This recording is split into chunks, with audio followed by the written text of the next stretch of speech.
Hello, everyone. This is Michael, and I will be reading the Cape Cod Times for you for today, Wednesday, August 13th.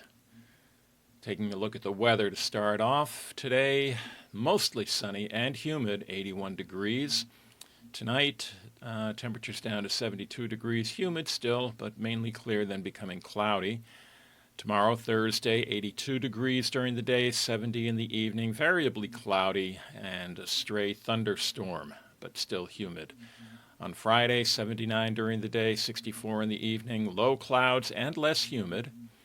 Saturday, 80 degrees during the day, 63 degrees at night, decreasing clouds, a very good beach day. On Sunday, 85 degrees during the day, 69 in the evening, partly sunny and humid again, breezy in the afternoon. Taking a look at the lottery, the numbers game, the midday drawing yesterday, Tuesday, August 12th, 2528. Again, that is 2528. The evening drawing was 1151. Again, 1151. Mass cash, the winning numbers for yesterday were 19, 20, 21, 23, 28. Again, 19, 20, 21, 23, and 28. And the Lucky for Life drawing yesterday on Tuesday the 12th, winning numbers 1, 11, 18, 29, 34, 15. Again, 1, 11, 18, 29, 34, 15. Turning now to local news, test on Cape can reveal additives in opioids. A community drug testing program started 6 years ago in Massachusetts has helped reduce overdose deaths, but the program continues to evolve as opioid drug contents are changing. Tracy Green started the first statewide community drug checking program in the United States called Massachusetts Drug Supply Data Stream, or MADDS, in 2019. She also runs the Opioid Policy Research Collaborative at the Heller School for Social Policy and Management at Brandeis University in Waltham. Quote, "The drug supply now is extremely variable," unquote, Green said in an online interview with the Times on July 24th. Quote, "There are many, many, many additives now," unquote, she said. Quote, "It used to be only fentanyl, now there is only a little fentanyl," unquote. Quote, "We're trying to learn about the new substances," unquote, Green said, as the other additives have had different health effects. The goal of the program is to learn more about the local illicit drug supply to better inform public health, public safety, and policy decisions, according to the website. The program is a state-funded collaboration between the university, state public health officials, harm reduction community groups, and town police departments. In test sites in 20 communities across Massachusetts, including on Cape Cod, Green's team has tested thousands of drug samples using a combination of low-tech test strips and 12 high-tech spectrometers. The testing equipment is housed in harm reduction programs at local health agencies. One testing site, Health Imperatives in Hyannis, is where Jesse Pack, director of the nonprofit's harm reduction program, demonstrated recently how the testing procedures work using tiny voluntary samples of a drug from a client that's not usable. For the test strips only for fentanyl, a tiny powdered sample is dipped into a small amount of water and the strip is inserted. It will indicate almost immediately a positive or negative result. The clinics give out hundreds of the test strips to clients to do their own testing, Pack said. Pack showed the high-tech testing with a compact spectrometer, placing a small drug sample on a metal plate over a tiny opening with a crystal inside, covering it with foil and pressing down with an anvil. An infrared laser is shot into the sample and the drug contents can be seen on a connected laptop computer within 30 minutes, Pack said. Results are also sent to a regional lab for more extensive testing and are available in about 2 weeks. The testing program at Health Imperatives at 1019 Route 132 in Hyannis is available Monday through Friday from 8:30 a.m. to 4 p.m. and Tuesday to 6:30 p.m. People can pick up test strips or drop off samples which will be sealed for the testing, Office Manager Donalva Rodriguez said. People can go to one of the testing sites, either a mobile van or a building. All testing is anonymous, Green said. When people find out a drug, such as fentanyl or cocaine, is contaminated, some will stop using and go into treatment, Pack said. Quote, the good news is they are using this service, unquote, he said. Quote, they get a better idea of what they are putting in their body, unquote. The in-person testing also gives the testers an opportunity to talk with a person and share the results that can help the user understand the risks and make decisions, Green and Pack both said. Pack said drug overdoses are down nationwide by 30% for various reasons, such as the use of Narcan and expanded treatments. But 6 people still do die every day in Massachusetts from drug overdoses. Quote, overdose deaths reduced statewide and nationwide has a lot to do with the support and with the supply, unquote, Green said. Less fentanyl in the drugs has reduced overdoses by 1/4 to 1/3, she said. The State Department of Public Health Overdose Deaths Dashboard has reported all substance abuse deaths by state, county, or city for the last 6 years. The latest data from July 2023 to June 2024 showed a statewide total of 3,692 substance-related deaths, including 1,763 opioid-related deaths, down from 2,317 the previous year. Barnstable County data from the Health Department in 2023 to 24 showed 140 substance abuse deaths and 61 opioid-related deaths, a decrease from the previous year of 191 substance abuse deaths and 79 opioid-related. The high point of opioid deaths in Barnstable County was 95 in 2021 to 22. Quote, overdoses are one of the things we are thinking about, unquote, Green said. Quote, we have to get to people before they overdose, unquote. If people come to the testing sites with various drug-related physical conditions, they can be monitored, she said. Xylazine, for example, can exhibit wounds that are hard to heal and are hard to look at, causing a stigma, Green said. Quote, stigma is the biggest challenge, unquote, she said. Quote, organizations on the Cape have embraced the drug checks, unquote, Green said, and she would like them to encourage more Cape residents to use the services. Quote, the real problem is overdose. People we're losing are not committed to services, unquote. Statewide, the MADDS testing service sees about 200 to 250 people every day, Green said, and 1/4 to 1/3 of those have not used it before. She said this type of testing is a more efficient use of opioid funds, but drug funding could be at risk with the federal cuts. Massachusetts laws now allow public access to information from the public health services that provide drug testing, Green said, but no names are ever used and none of the information gathered goes to the courts. Green said all drug testing information was only with the police for a long time. Quote, we lost so many people, unquote, she said. Quote, it was not okay that it was only in the hands of law enforcement, unquote. Access Hope mobile van also the harm reduction testing in all Cape towns on a weekly schedule. Visit the website ahopecc.org. That's ahopecc.org. AIDS Support Group of Cape Cod has a separate program using test strips for fentanyl, as well as a drug-checking machine that provides more in-depth information on other drugs. All services are free. The website is asgcc.org. Again, asgcc.org. Staying with local news, Neighbors Fund helps Cape families struggling with bills. A young family living in the Lower Cape area is in crisis. The mother had a job, but with 3 small children, one of whom has special needs, and no affordable child care options, she was forced to give it up.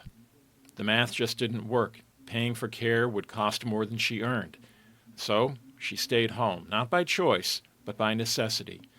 When her husband was suddenly laid off from an auto repair shop after it had abruptly closed, they didn't know where to turn. They are committed, loving parents, doing all they can to keep their household together. He is actively searching for a job and is hopeful that with his skills he will find one soon. But with no income until unemployment kicks in and rising costs for everything, utilities, groceries, medical needs, they were backed into a corner. They just needed a temporary bridge to get through this transition. The Cape Cod Times Neighbors Fund stepped in to assist with the electric bill to avoid a shutoff and counseled them on applying to food and fuel assistance and revisiting their household budget to help them with future sustainability. People in need submit their requests for assistance to the Neighbors Fund, and in turn the Neighbors Fund pays for the goods or services, a medical bill for example, through a voucher system. No cash is given to recipients.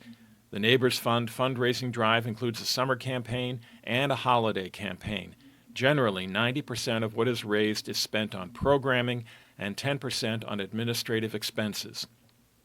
To raise awareness about the summer appeal, the Cape Cod Times will feature a story each Wednesday and Sunday, which will be accompanied by a list of people who donated to the fund through August 25th. Regulations against surprise junk fees take effect in September. Consumer protection regulations slashing surprise junk fees are set to take effect next month in Massachusetts. Junk fees are hidden, surprise, or unnecessary costs that bring up a product's or service's price beyond what is advertised. Attorney General Andrea Campbell first announced regulations against these fees in March, explaining that the hidden costs violate the Massachusetts Consumer Protection Act. Quote, "We've all been there, booked a hotel room, purchased concert tickets, or paid for a service that was advertised at one price and then charged for one exponentially higher. All because of hidden junk fees," unquote, Campbell said in a statement. The new regulations will require businesses to disclose the total price of a product, including any mandatory charges or fees, before Massachusetts consumers provide their personal billing information. The regulations against hidden junk fees will take effect on September 2nd across the state, Campbell's office said.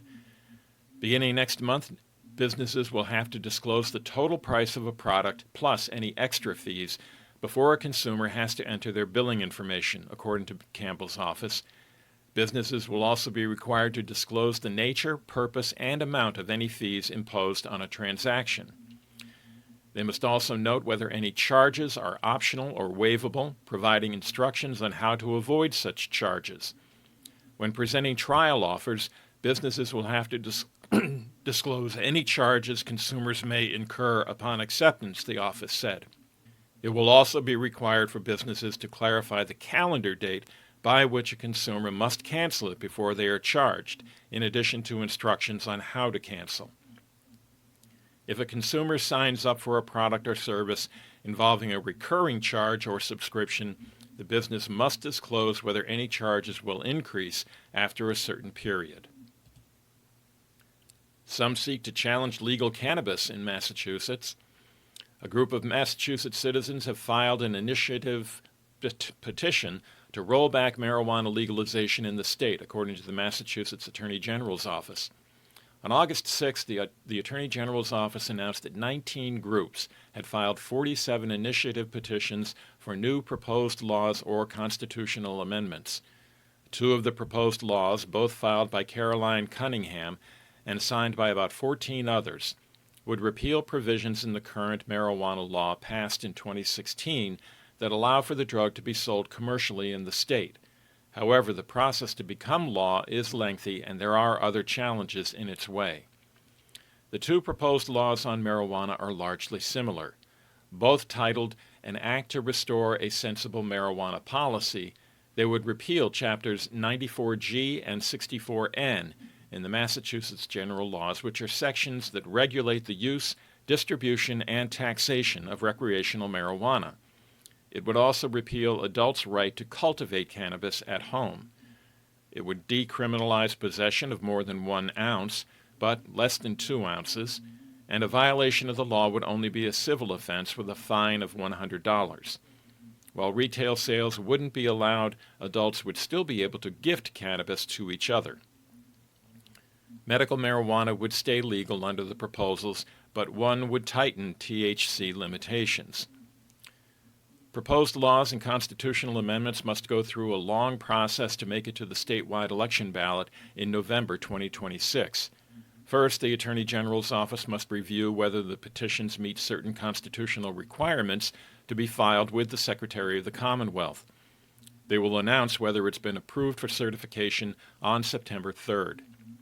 If the initiative petition for a proposed law is approved, the initiative's proponents are then required to gather 75,574 signatures from registered voters to file with the Secretary of the Commonwealth by December 3rd. Once those signatures are verified, it will be sent to the state legislature in January for its approval. If the legislature does not enact the proposal, the proponents must then gather an additional 12,429 signatures from registered voters by July 1st, 2026, to place the initiative on the November 2026 ballot. The proposed laws are likely to face a few challenges along the way. Massachusetts has increasingly legalized marijuana and reduced criminal charges associated with the drug. Voters made recreational cannabis legal in 2016, and retail sales became legal 2 years later. In 2024, Governor Maura Healey pardoned misdemeanor marijuana possession convictions before March 13, 2024. And this year, the Democrat-controlled State House passed a bill that would expand marijuana laws, including increasing the purchase and possession limit from 1 to 2 ounces of marijuana. In July, the Massachusetts Cannabis Control Commission reported that total marijuana sales in the state have surpassed $8 billion. Polls taken since legalization have also shown that Massachusetts residents largely approve of marijuana legalization. The Mass INC polling group found in April 2024 that 65% of Massachusetts residents think that legalizing marijuana in Massachusetts was the right decision. Wildlife officials are asking for the public's help with a manatee off Cape Cod. Officials are asking the public to alert them if they spot a manatee that's been seen in Mashpee and Mattapoisett recently. The International Fund for Animal Welfare is working in partnership with the U.S. Fish and Wildlife Service and local partners after a manatee was spotted first in Mashpee on July 26th and then Mattapoisett on July 29th. The sea cow, as it's commonly called, is a huge marine mammal with flippers and a large tail. Manatees can measure between 9 and 13 feet long and can weigh between 1,000 and 3,500 pounds. They are usually found in warm waters around Florida and the Caribbean. How this one managed to find its way north to Cape Cod is unclear. Wildlife officials are concerned enough that they're asking the public to report any sightings of the rare creature to them. IFAW and its partners are trying to monitor the situation and assess the animal's health and behavior. Quote, manatee sightings in Massachusetts are uncommon. Only 4 have been documented in the past 17 years, unquote, Stacy Hedman, Senior Director of Communications for IFAW, wrote in an August 11th email. Quote, we are grateful to members of the public who promptly reported the stranding. Early information is key to ensuring the best possible outcome for any marine mammal, unquote. The manatee was first seen near Popponesset Bay in Mashpee on July 26th. On July 29th, the manatee was observed temporarily stranded on tidal flats near Mattapoisett. The animal was able to return to deeper water as the tide returned, according to Hedman. Since the first sighting, there have been multiple reports of the same manatee around Cape Cod and the South Coast, according to Julia Hopkins, Communications Director for the Massachusetts Department of Fish and Game. Manatees are not common in Massachusetts waters because they are a warm water species. Their distribution varies seasonally, with some coming as far north as Delaware Bay and beyond, Hopkins wrote. Quote, because Massachusetts water temperatures are barely within the manatee's allowable temperature limits and only for short periods of time in certain areas, These animals can often become stressed if they stay too long into the season and water temperatures drop, unquote, Hopkins wrote in an August 11th email. Quote, often responders need to intervene with capture of the animal and rescue efforts to return it to the warm waters of the southeast, unquote. Hedman urged the public to maintain a safe, respectful distance should they encounter the animal.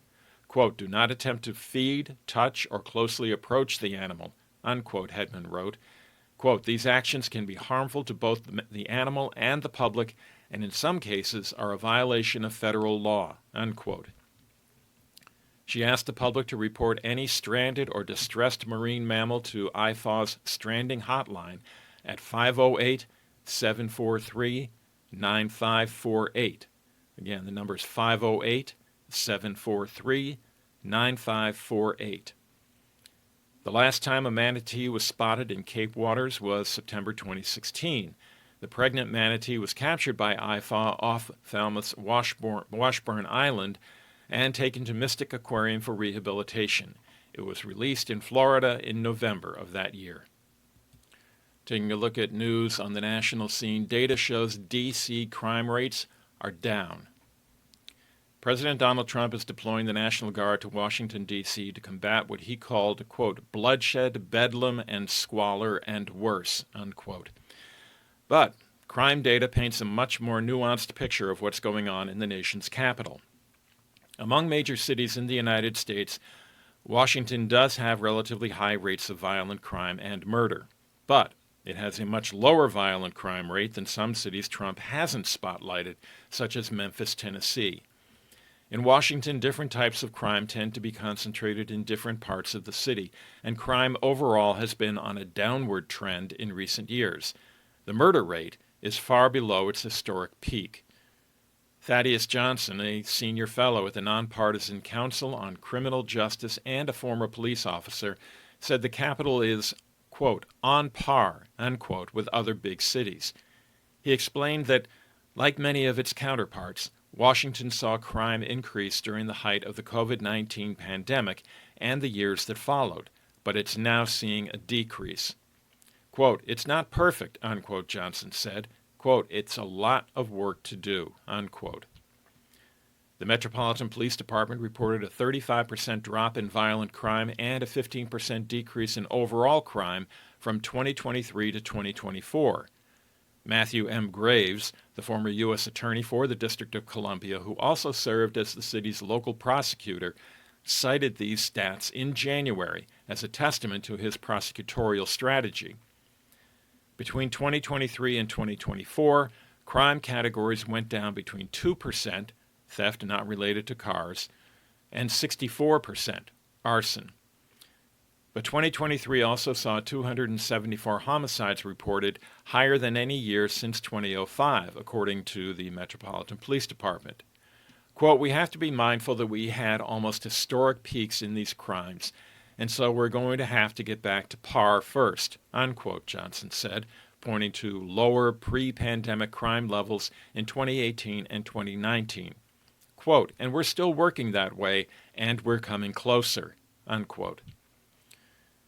Violent crime in Washington through August 8th dropped 26% compared to the same time period in 2024, according to data from the Metropolitan Police Department.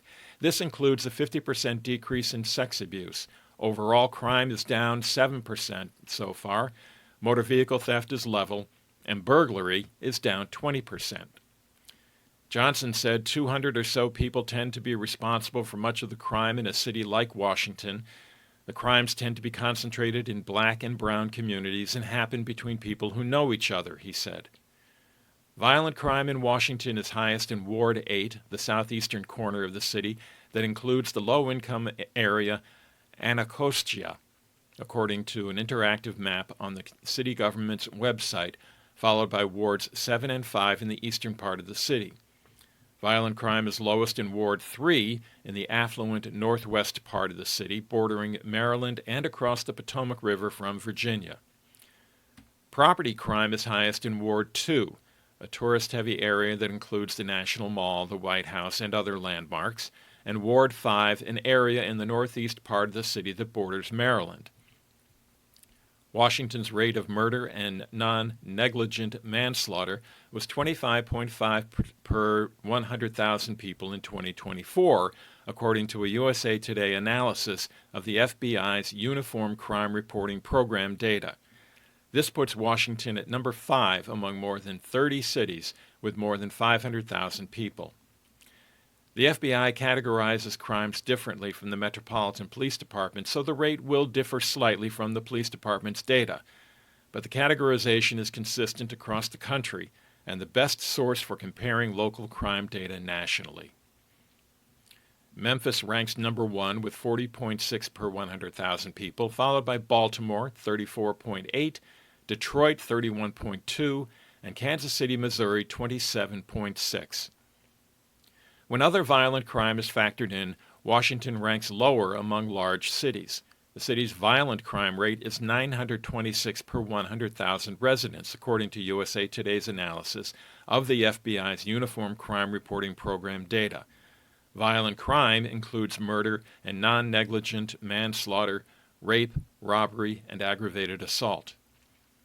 Memphis tops this list as well, with 2,501 per 100,000 residents, followed by Detroit, 1,781, Baltimore, 1,606, Kansas City, 1,547, Milwaukee, 1,431, Albuquerque, New Mexico, 1,182, Houston, 1,148, Nashville, 1,124, and Denver, 993. A generation ago, crime in Washington was so high that the city earned the moniker the murder capital. The number of homicides increased steadily from 148 in 1985 to a peak of 482 in 1991, according to a report by the Criminal Justice Research Center. Violent crime, especially murder, subsequently dropped dramatically between then and the COVID-19 pandemic. Also in national news, inflation steady, but tariff toll seen. Inflation held steady in July as President Donald Trump's sweeping import tariffs took a toll on some U.S. consumer prices. Prices overall increased 2.7% from a year earlier, similarly to June, according to the Labor Department's Consumer Price Index, a measure of average changes in goods and services costs. On a monthly basis, costs increased 0.2% after rising 0.3% the previous month. But an underlying inflation measure accelerated more than expected, as prices of some goods typically imported from China, such as furniture and video and audio products, rose sharply. Core inflation, which excludes volatile food and energy items and is watched closely by the Federal Reserve because it better reflects longer-term trends, increased 0.3%, a 6-month high, after rising 0.2% in June.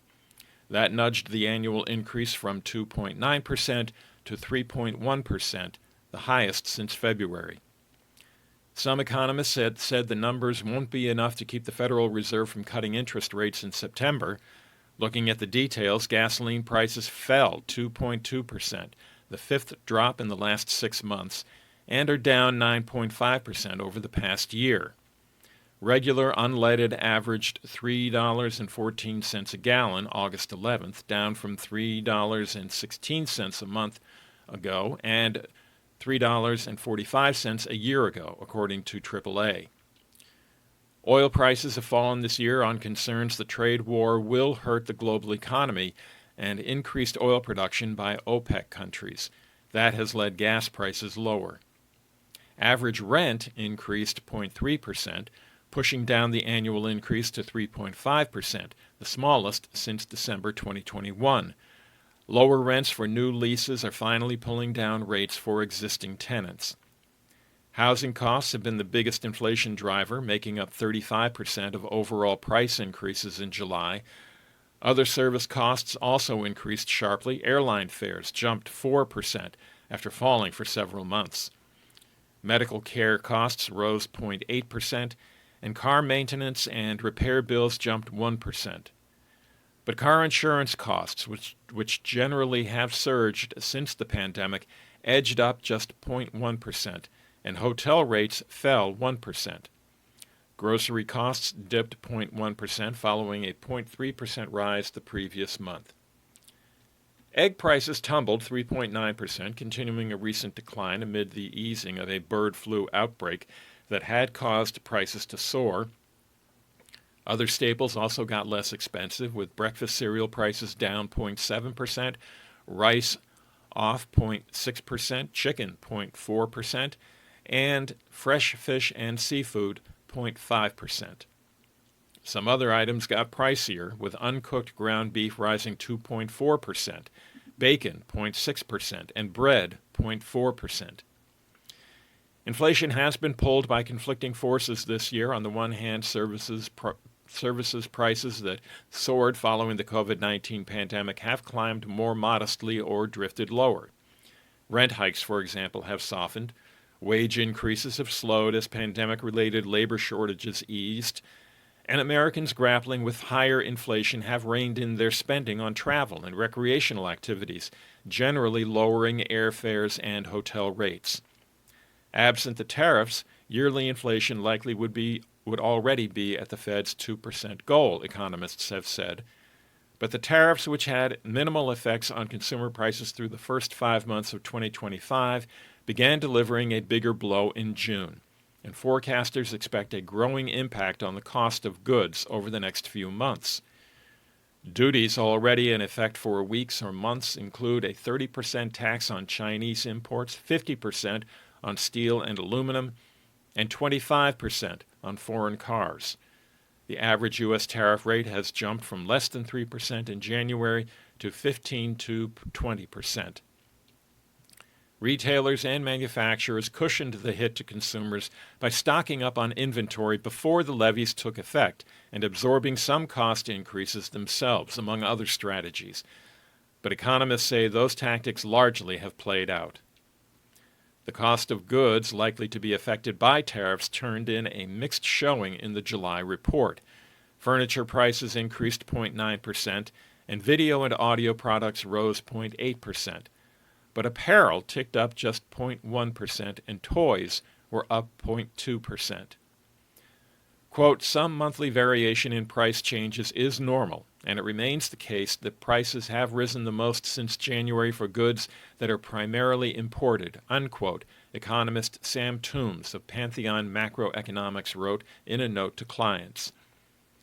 The White House has reached deals with trading partners such as Japan, South Korea, Vietnam, and the UK that set tariffs at 10% to 20%. On August 7th, Trump imposed levies of 10% to 50% on dozens of countries that didn't reach agreements with the United States. In other words, the most far-reaching charges are looming. By year's end, Barclays expects overall inflation to reach 3.4%, with the core reading hitting 3.7%. Although core inflation picked up, some economists said the moderate tariff impact won't keep the Fed from lowering interest rates in September. The Fed raises rates or keeps them higher for longer to fight inflation and lowers them to stimulate a weak economy. Tariffs are expected to both raise inflation and hobble growth, posing a dilemma for the central bank as it determines which challenge is more formidable. Quote, although core annual inflation is back to its highest level since February, today's CPI print is not hot enough to derail the Fed from cutting rates in September, unquote, said Seema Shah, chief global strategist at Principal Asset Management. Quote, there is some sign of tariff pass-through to consumer prices, but at this stage it is not significant enough to ring alarm bells, unquote. With the labor market seemingly on solid footing, Fed Chair Jerome Powell hinted in July that officials could wait until later in the year to lower rates to assess the effects of the tariffs. The central bank slashed rates by 1 percentage point late in 2024, but has paused since December. After a dismal jobs report revealed just 73,000 payroll gains in July and historically large downward revisions for the prior 2 months, Fed funds futures markets raised the odds of a September rate cut to 86%. A report on employment in August, due out in early September, could determine the Fed's decision. Overseas, Europe fires hit tourism spots, forests. Firefighters across Spain, Portugal, Greece, Turkey, and the Balkans were battling wildfires on August 12th with another heat wave pushing temperatures over 100 degrees Fahrenheit across parts of Europe. Global warming is giving the Mediterranean region hotter, drier summers, scientists say, with wildfires surging each year and sometimes whipping up into whirls. Quote, "We are being cooked alive. This cannot continue," unquote, said Alexander Favios, a mayor in Portugal, as 3 fires burned. On the outskirts of the Spanish capital, Madrid, a fire killed a man working at a horse stable and reached some houses and farms, but was contained by August 12th, regional authorities said. To the south, in Tarifa, on Spain's coast close to Morocco, beachgoers and celebrity chef Jose Andres filmed flames and black smoke on the hills above elegant whitewashed villas. More than 2,000 people were evacuated from Tarifa as the fire, believed to have started in eucalyptus and pine forests, spread, officials said. Helicopters doused the blaze with seawater. In Albania and Montenegro, authorities issued a heat wave warning as temperatures reached 100. Germany issued heat warnings for much of the country on August 11th, with temperatures above 86 expected until August 15th. In Italy, red heat alerts were issued for 16 cities, while in France, authorities declared red or orange weather alerts for much of the country. In Spain, temperatures were set to reach 111 in some regions, according to meteorology site AEMET. Minimal rainfall and windy conditions were expected to exacerbate the risk. Spain's Interior Ministry declared a pre-emergency, putting national services on standby to support firefighting. Almost 1,000 members of the armed forces are already helping. Spain's largest region, Castile and Leon, had 32 wildfires raging on August 12th, with more than 1,200 firefighters involved. 5 of the fires were categorized as a direct threat to nearby populations.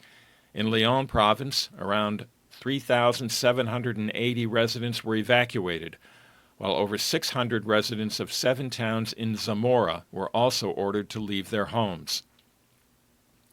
In northern Portugal, more than 1,300 firefighters, backed by 14 aircraft, were battling 3 large fires.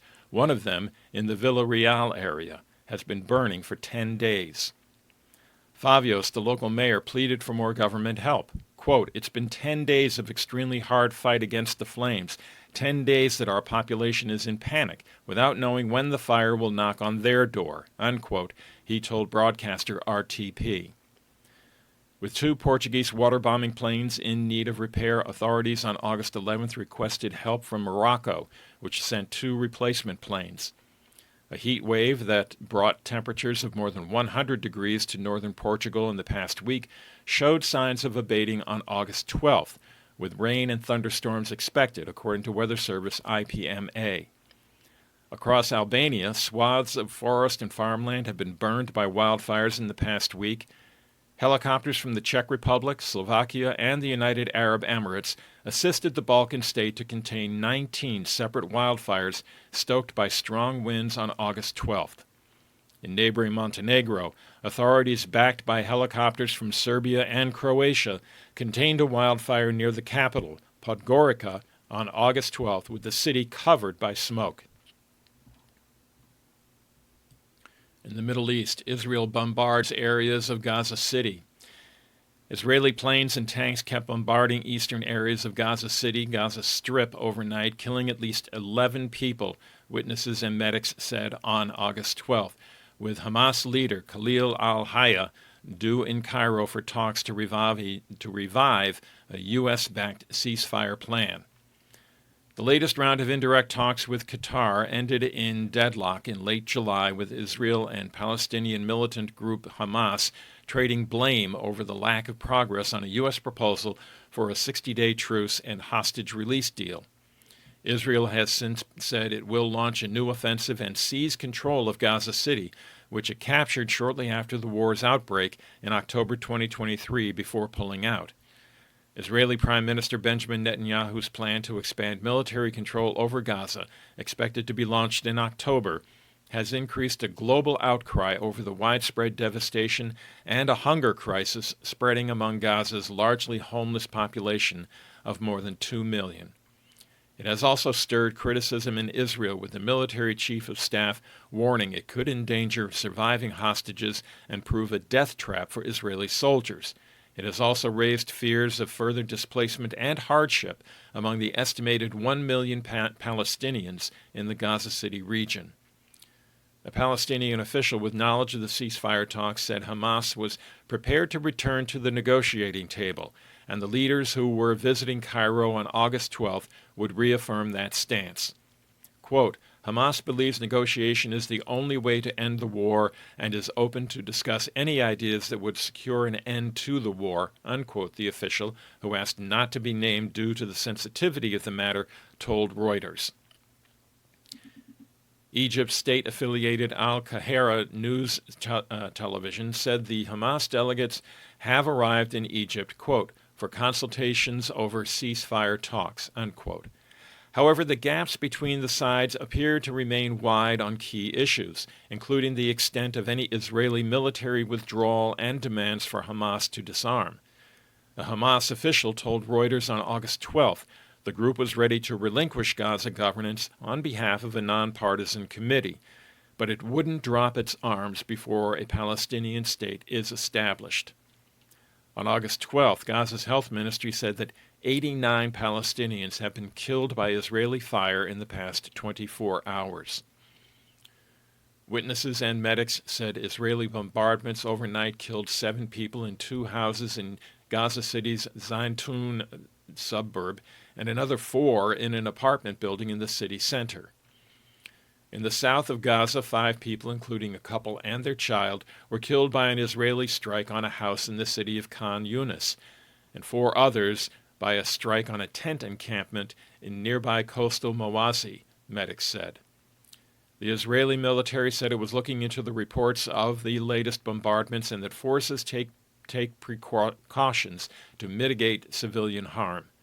Separately, it said on August 12th that its forces had killed dozens of militants in North Gaza over the past month and destroyed more tunnels used by militants in the area. The war began on October 7, 2023, when Hamas-led militants stormed into southern Israel, killing 1,200 people and taking 251 hostages, according to Israeli figures. Israel's offensive against Hamas in Gaza since then has killed more than 61,000 Palestinians, according to local health officials. Meanwhile, Britain, Canada, Australia, and several of their European allies said on August 12th that the humanitarian crisis in Gaza has reached, quote, unimaginable levels, unquote, calling on Israel to allow unrestricted aid into the war-torn Palestinian enclave. Quote, famine is unfolding before our eyes. Urgent action is needed now to halt and reverse starvation, unquote, the foreign ministers of 24 countries said in a joint statement. 5 more people, including 2 children, have died of starvation and malnutrition in Gaza in the past 24 hours, the territory's health ministry said.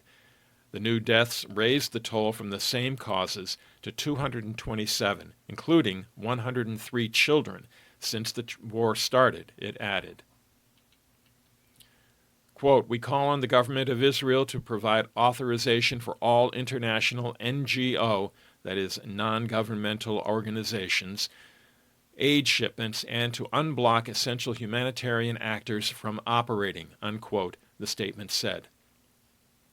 Israel disputes the malnutrition fatality figures reported by the health ministry in the Hamas-run enclave and has denied responsibility for hunger spreading in Gaza, accusing Hamas militants of stealing aid shipments, which Hamas denies. However, in response to a rising international uproar, Israel in late July announced steps to let more aid into Gaza, including pausing fighting for part of the day in some areas and announcing protected routes for aid convoys. Western capitals, however, say much more aid is needed. The statement was signed by the foreign ministers of Australia, Belgium, Canada, Cyprus, Denmark, Estonia, Finland, France, Greece, Ireland, Iceland, Ireland, Japan, Lithuania, Luxembourg, Malta, the Netherlands, Norway, Portugal, Slovakia, Slovenia, Spain, Sweden, Switzerland, and Britain. The EU's foreign policy chief, Kaja Kallas, and 2 other members of the European Commission also signed the statement. Some EU member countries, including Germany and Hungary, did not sign. Returning now to national news, lawmakers continue to push for Epstein files. Though lawmakers are on their annual 1-month summer break, the controversy surrounding the late convicted sex offender Jeffrey Epstein hasn't left their minds. Democrats and Republicans alike have been pushing for the release of all the Epstein files after a Justice Department report found that Epstein died by suicide and did not have a, quote, client list, despite previous suggestions by Attorney General Pam Bondi. Members of Congress from both parties say they'll force more public debate on the issue when their recess ends after Labor Day. Quote, the Epstein case will not be buried for decades, unquote, Representative Eric Burleson, Republican from Missouri, wrote in an August 10th post on X. Quote, we are demanding records, taking depositions, and putting officials under oath. The American people need to get the truth, unquote. U.S. District Judge Richard Berman in New York City is weighing the Justice Department's bid to unseal the grand jury records from Epstein's case. The Epstein controversy has created a schism between President Donald Trump and his MAGA base. His supporters have pushed back on the Republican administration's attempt to close the book on Epstein after Trump and his backers helped to heighten expectations of blockbuster revelations. Representative James Comer, Republican from Kentucky, who heads the House Committee on Oversight and Government Reform, subpoenaed longtime Epstein associate Ghislaine Maxwell to sit for a deposition August 11th at the Federal Correction Institution, Tallahassee, in Florida. But Comer ended up postponing the testimony, writing in a letter to Maxwell's attorney that the House panel will wait until after the Supreme Court considers her request to overturn a sex trafficking conviction and 20-year prison sentence. Another federal judge ruled August 11th that grand jury records from Maxwell's case will remain sealed, writing that their release would not answer lingering questions about the case, despite the Justice Department's portrayal of them as matters of significant public interest, Reuters reported. Representatives Thomas Massie, Republican from Kentucky, and Ro Khanna, Democrat from California, have also been leading efforts that could force a House floor vote on a bill requiring the government to release all the Epstein files. They need 218 signatures to make that happen and plan to hold a news conference on September 3rd with victims of Maxwell and Epstein to drum up more support for their efforts. Quote, the survivors deserve justice and the public deserves transparency, unquote, Khanna wrote on X. Trump's longtime friendship with Epstein has been under scrutiny for years. In July, the Wall Street Journal reported that the future president sent a lewd letter to Epstein for his 50th birthday as part of a leather-bound book with dozens of other messages. Khanna and Representative Robert Garcia, Democrat from California, requested the book in a letter sent to lawyers of Epstein's estate on July 25th. Some Democrats have claimed that Trump's recent action deploying the National Guard in the nation's capital to crack down on crime is an attempt to distract from the Epstein controversy. Quote, he needs to get his base talking and thinking about something besides his refusal to open up the Epstein files because he's mixed up in them, unquote, former Transportation Secretary Pete Buttigieg said in a video clip shared on X. But Vice President J.D. Vance has defended Trump in multiple interviews, arguing that the president wants full transparency on the issue. In the Russia-Ukraine war, Ukraine fights territory concessions. Small bands of Russian soldiers thrust deeper into eastern Ukraine on August 12th before a summit between Russian President Vladimir Putin and President Donald Trump, which European leaders fear could end in peace terms imposed on an unlawfully shrunken Ukraine. In one of the most extensive incursions so far this year, Russian troops advanced near the coal mining town of Dobropilya, part of Putin's campaign to take full control of Ukraine's Donetsk region. Ukraine's military dispatched reserve troops saying they were in difficult combat against Russian soldiers. Trump has said any peace deal would involve, quote, some swapping of territories to the betterment of both, unquote, Russia and Ukraine. which has up to now depended on the United States as its main arms supplier. But because all the areas being contested lie within Ukraine, President Volodymyr Zelensky and his European Union allies fear that he will face pressure to give up far more than Russia does. Trump's administration tempered expectations on August 12th for major progress toward a ceasefire, calling his meeting on August 15th with Putin in Alaska a, quote, listening exercise. Along that line, U.S. Secretary of State Marco Rubio said the president wanted to size up Putin directly. Quote, the president feels like, look, I've got to look at this guy across the table. I need to see him face to face. I need to hear him one-on-one. I need to make an assessment by looking at him, unquote, Rubio told WABC Radio in New York on August 12th. Zelensky and most of his European counterparts have said a lasting peace cannot be secured without Ukraine at the negotiating table, and a deal must comply with international law, Ukraine's sovereignty, and its territorial integrity. They will hold a virtual meeting with Trump on August 13th to underscore those concerns before the Putin summit, the first U.S.-Russia summit since 2021. Quote, substantive and productive talks about us without us will not work, unquote, Zelensky told News Nation on August 12th. Quote, they are possible, but they will not be accepted in practice, just as I cannot say anything about another state or make decisions for it, unquote. Zelensky has said Russia must agree to a ceasefire before territorial issues are discussed.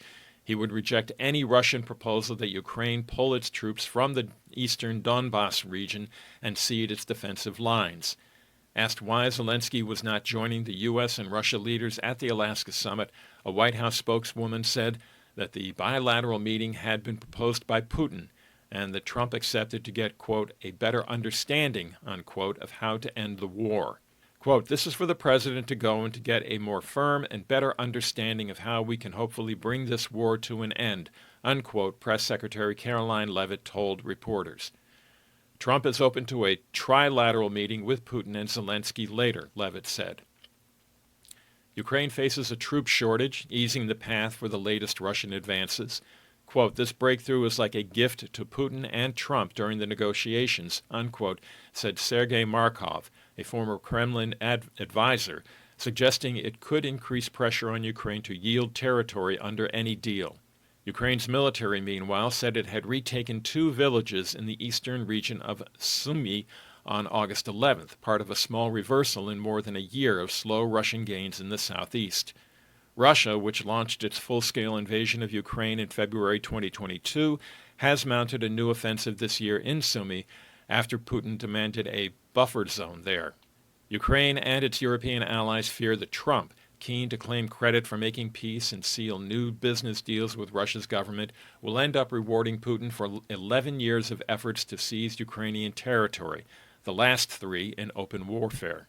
European leaders have said Ukraine must be capable of defending itself if peace and security are to be guaranteed on the continent, and that they are ready to contribute further.